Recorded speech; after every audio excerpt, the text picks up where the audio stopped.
भारद्वाज जी और आज का जो कार्यक्रम हुआ जिसमें दिन रात मेहनत करी, आयोजनकर्ता श्री प्रहलाद सिंह गिल्लाखेड़ा जी और हमारे साथी रहे मंत्री व पूर्व विधायक सरदार परमवीर सिंह जी, यहाँ जिला के पूर्व अध्यक्ष सरदार रणधीर सिंह जी और हमारे साथी रहे पूर्व विधायक जरनैल सिंह जी और विधायक शिषपाल जी, विधायक अमित सिहाग जी, डॉक्टर केवी सिंह जी जो सब इसी इलाके के हैं और हमारे साथी अरविंद शर्मा जी व हम सब साथी आए। अभी सबके विचार सुने आपने। कैप्टन अजय सिंह जी, पूर्व अध्यक्ष विधानसभा पंडित कुलदीप शर्मा जी और पूर्व अध्यक्ष विधानसभा मेरे बड़े भाई डॉक्टर रघुवीर कादियान जी और हमारे बहुत तगड़े साथी जो हिसार से एमपी भी रहे भाई जयप्रकाश जी, जेपी जी, राव दान सिंह जी और संचालन कर रहे हमारे बहुत वरिष्ठ नेता, पूर्व विधानसभा के अध्यक्ष भी रहे, पूर्व मंत्री भी रहे और बहुत समय तक जो है इनेलो के अध्यक्ष भी रहे। आज हमारे वरिष्ठ नेता हैं और जिस प्रकार से संचालन कर रहे हमारे अशोक अरोड़ा जी और भाई यूथ कांग्रेस के अध्यक्ष जी, एनएसयूआई के सेवा दल के सभी हैं।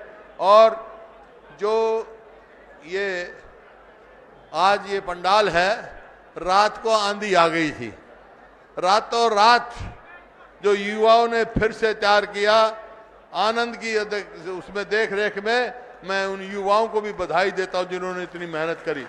आनंद गिल्लाखेड़ा जी के देखिए बहुत देर से आप बैठे और पसीना भी बहुत आया हुआ है आपको। एक बात कह के जा रहा हूं, ये लिख लेना, आज जो आपने पसीना लिया है ये पसीना खाली नहीं जाएगा, हरियाणा की राजनीति में रंग लेके आएगा। क्योंकि आज का जो कार्यक्रम है ये कोई चुनाव नहीं है, कोई वोटों के लिए नहीं कहने आए हम तो अपनी बात, आपकी बात सुनने आए हैं और अपनी बात कहने आए हैं। और आज क्या कहां प्रदेश जा रहा है ये हम आपसे बताने के लिए आए हैं। क्योंकि जो हरियाणा में सरकार बनी है बीजेपी और जेजेपी की, जो लोगों के समक्ष तो जो वायदे किए थे उनको आना चाहिए कि भाई हमने ये वायदा किया था ये पूरा कर दिया। ये सरकार तो फेल है भाई। इस वास्ते हम विपक्ष आपके समक्ष आए हैं, जो हम वायदा करेंगे वो पूरा करेंगे और जो इन्होंने कहा इनको खोलेंगे। देखिए आज फतेहाबाद के तकलीफों का मेरे को मालूम, पहले मैं जिले की बात करता हूं।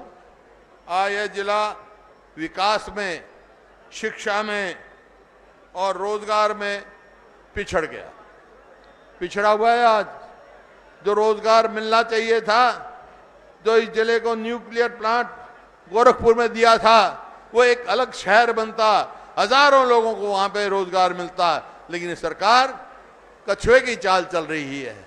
अब तक तो हमारी सरकार होती तो कभी बन के तैयार हो जाता वो और पूरे देश में या प्रदेश में बिजली जाती उसकी। और यहाँ पर प्रशासनिक तौर पे अपेक्षा की जा रही है, सरकार में पूरी हिस्सेदारी नहीं दी जा रही। आपने देखा यहाँ क्या परिस्थिति है, वैसे तो सारे हरियाणा में है, लेकिन यहाँ खास तौर पे क्या है, स्कूलों में जाओ तो मास्टर नहीं, अरे अस्पताल में जाओ तो डॉक्टर नहीं, और दफ्तर में जाओ तो कर्मचारी नहीं, बाहर हड़ताल पे बैठे रहते हैं। और भाई कोई विकास का पैसा लेने जाओ तो खजाना खाली, कर्जा बढ़ा रहे। ये परिस्थिति सरकार ने कर दी है। और नशे का जो हमारी पीढ़ी को खराब कर रहा है, चाहे वो अब देखो जिन बच्चों का स्कूल में जाने का समय हो उनको नशे के टीके लग रहे हैं, जिनको पढ़ना चाहिए चिट्टा बट रहा है, चिट्टा नहीं रोका जा रहा। ये क्यों भाई? किसकी, ये खाली सरकार की संरक्षण के बगैर ये काम हो नहीं सकता है। कोई ना कोई इसका संरक्षण दे रहा है, हमारी पीढ़ी को खराब कर रहा है। ये आपके सामने है। बाकी आप सबको मालूम है कि यहाँ मैं आया तो कुछ लोग हड़ताल पे बैठे थे। मैंने प्रहलाद गिल्ला जी से पूछा कि भाई ये क्यों बैठे हैं? बोला जी एक ओवरब्रिज बनवाने के लिए बैठे हैं, कई एक्सीडेंट से कई मृत्यु हो गई यहाँ, 8 साल हो गए, एक वो नहीं बना। अरे कमाल की बात है हमारे समय में। तो ये सरकार जो है भाई, ये सरकार बिल्कुल विफल सरकार है। आपके सामने जो है क्या नहीं, यहाँ पर रोज हत्या, लूट-पूट, डकैती, फिरौती, अपहरण, ये सारे काम हो रहे हैं आपके सामने, रोज के रोज हो रहे हैं। और कानून व्यवस्था नाम की चीज कोई रही नहीं। कोई आज प्रदेश में अपने आप को सुरक्षित महसूस नहीं कर रहा है। बहन बेटियां तो दूर, हमारे जो नौजवान हैं वो भी सुरक्षित नहीं हैं। पता नहीं कहां जाएगा। बस ये है इस सरकार का, रोज कोई ना कोई नया घोटाला सुनने को मिल जाता है। कभी शराब का घोटाला, कभी रजिस्ट्री का घोटाला, कभी धान की खरीद का घोटाला, कभी बिजली की मीटर का घोटाला, कभी दवाई का घोटाला, कभी पेपर लीक का घोटाला, कभी नौकरियों का घोटाला, कभी यमुना की माइनिंग का घोटाला, कभी डाडम की माइनिंग का घोटाला। घोटाले है। लेकिन एक भी घोटाले में किसी बड़ी मछली की नहीं पकड़ी हुई है, छोटी मछली को पकड़ते हैं। ये देखो, जब तो ये प्रदेश जो है कर्जे में डूब गया है। 2014 में जिस प्रदेश पे कुल 60,000 करोड़ कर्जा था, आज 2 लाख से भी ज्यादा करोड़ हो गया इतने दिन में। कहां जाएगा हमारे बच्चों का भविष्य? क्या होगा? मैं कल से यहां आया हूं, मैंने देखा, मैं रेस्ट हाउस पे था जब भी बिजली चली जाती थी। हमारे समय में कभी बिजली नहीं गई। आज 8 घंटे किसान को बिजली देनी चाहिए, लेकिन देंगे 5 घंटे, कभी 5 घंटे भी नहीं देते। बिजली कहां गई भाई? वो 4 थर्मल प्लांट लगाए हमने, गोरखपुर में न्यूक्लियर प्लांट लगाया, और नए नए हमने समझौते किए बिजली के। जिस दिन हमने सरकार छोड़ी उस दिन हरियाणा के पास जरूरत से ज्यादा बिजली थी। आज ये देख रहे हैं, क्योंकि इन्होंने अपने हिस्से की बिजली बेच दी। तो ये आपके सामने बिजली कठिनाई में है। शिक्षा में और खेल कूद में तो सभी मेरे से बोलने वाले ने कह दिया। आज खेल खिलाड़ी परेशान, इस सरकार में किसान, मजदूर, व्यापारी, कर्मचारी सब परेशान हैं। कोई सुख की चैन नहीं ले रहा। मैं कल आया था यार, कल मैं रात शाम को यहीं था और बहुत सारे लोग मेरे को मिले। मेरे को किसान भी मिले, मैं कर्मचारी भी मिले, और भी बहुत सारे लोग मेरे को मिले।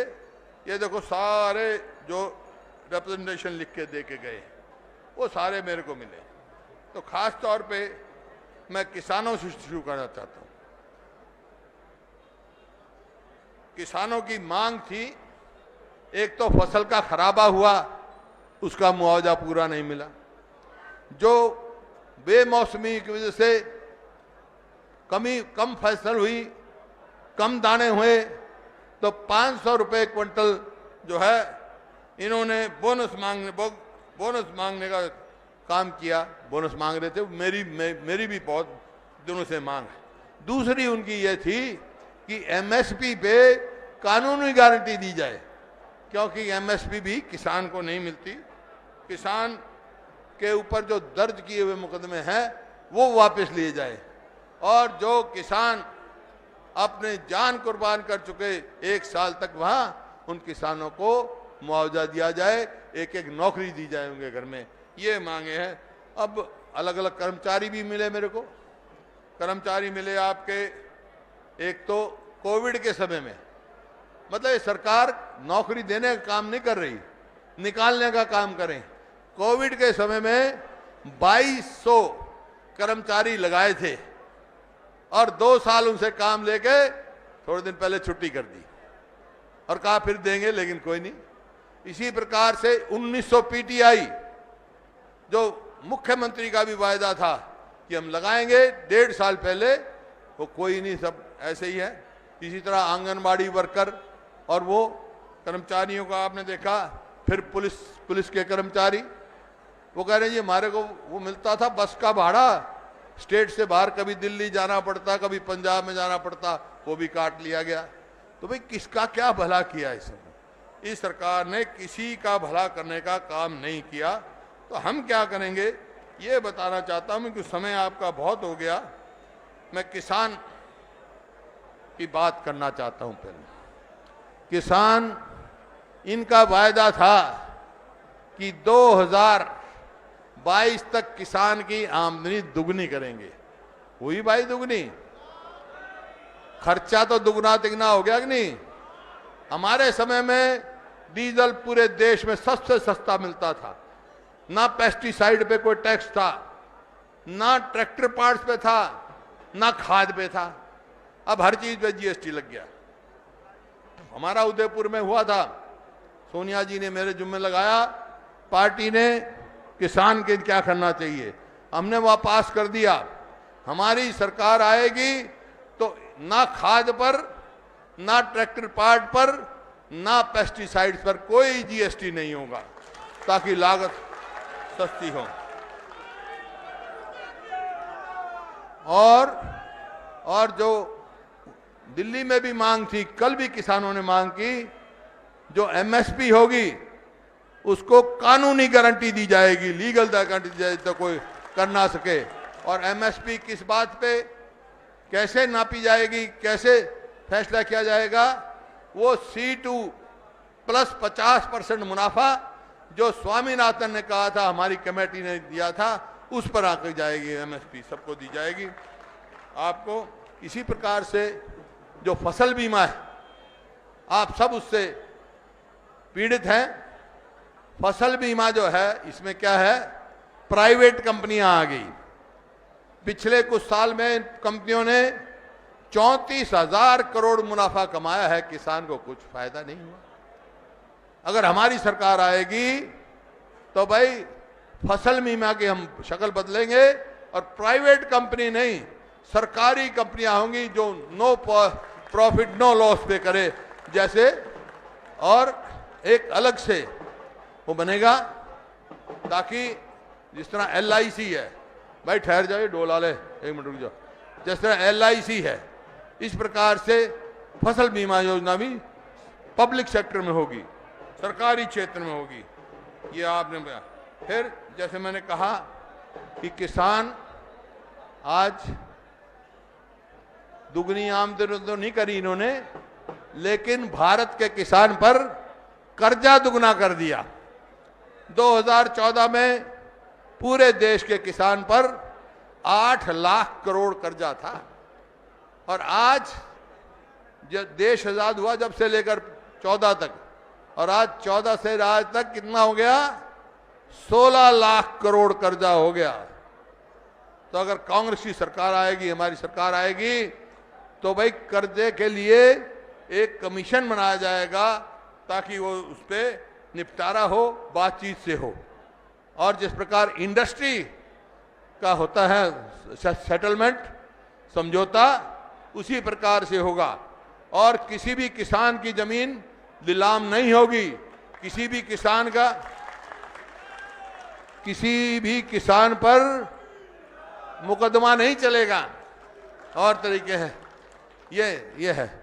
और जो बीमा योजना है, इसमें किसान को तो मिलेगा ही, लेकिन जब फसल खराब हो जाती है, जो जमीन का मालिक है उसको तो मिल जाएगा बीमा, लेकिन उसमें जो मजदूर हैं, जिनके पेट की वो थी, जो मजदूरी जिनको करनी थी, वो भी तो अपने वंचित हो गए मजदूरी से, उनका भी उसका इसमें हिस्सा रखा जाएगा जितना बीमा मिलेगा, ताकि मजदूर का भी भला हो। इसी प्रकार से सवाल आया भाई बुढ़ापा पेंशन का। हमने कहा था उस टाइम कि भाई 5100 रुपये हम करेंगे, वो तो कई साल हो गए। अब का सरकार आई तो कितनी करेंगे, 6,000 रुपए से शुरू करेंगे। इसका मतलब क्या है?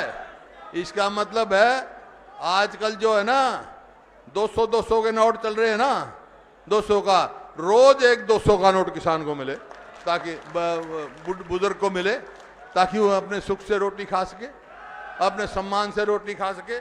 इस प्रकार से बैकवर्ड क्लासेस हैं हमारे। बैकवर्ड क्लासेस का क्रीमी लेयर जो है इन्होंने 8 लाख थी, 8 लाख से घटा के 6 लाख कर दिया। इसका मतलब क्या है? नीयत में खोट है। जिसका घर में चपड़ासी लग गया, पटवारी लग गया, तो वो नौकरी से वंचित हो जाएगा। डोमिसाइल की उम्र 15 साल से 5 कर दी, उसका लाभ भी नहीं पहुंचेगा।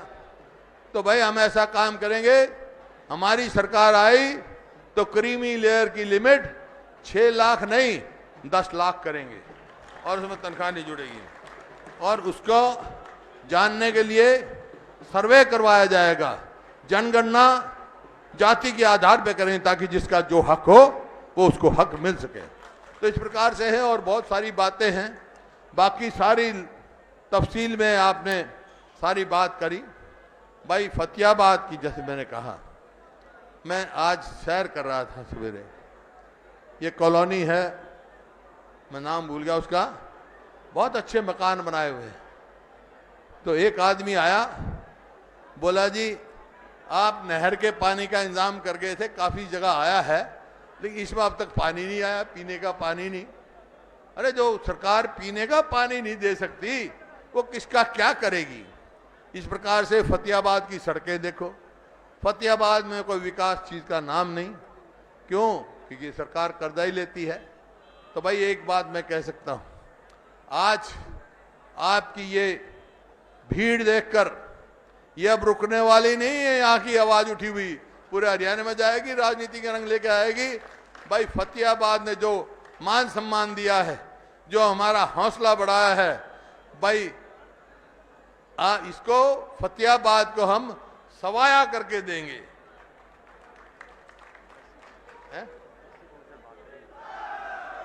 हाँ, जैसे कमीशन है, बैकवर्ड क्लास कमीशन है, एससी कमीशन है, वो सब बहाल करेंगे। हम 36 बिरादरी के हैं, 36 बिरादरी करेंगे। और भाई अभी जब मैं आया तो एक हमारे साथी आए पुराने, और वो इधर उधर हो गए थे। अशोक मंगाली वाला बोला जी मैं तो आपके साथ आ गया, अभी आया। कहाँ गया भाई अशोक? अशोक बैठा था। अशोक कहाँ गया? चलो वो भी भाई। इस तरह बहुत सारे साथी हैं, आप देखोगे अलग 8 पूर्व विधायक वगैरह वहां मिले, अब रोज कोई ना कोई आ रहा है। मेरे को लगता है कि औरों का तो बस्ता खाली होने जा रहा है। तुम करोगे? आज जब यहां फतियाबाद की तारीख हमने रखी, 29 तारीख हमने रखी, तो भाई इनको हो गया, इनके चूहे दौड़ने लग गए।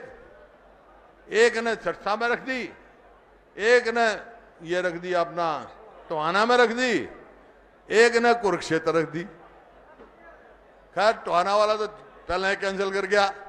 आज सरसा की देख लो, कुरुक्षेत्र की देख लो। मैं दावे के साथ कह सकता हूं कोई सी भी रैली इससे आधी भी नहीं है, आधी भी हो तो मेरे को बताना। मैं इस बात की आपको मुबारकबाद देता हूं।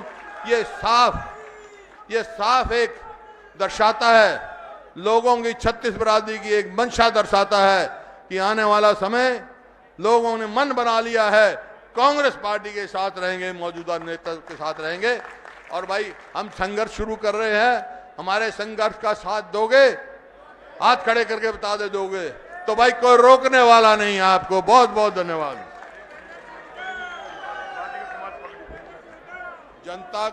जनता की आवाज कोई रोक नहीं सकता है।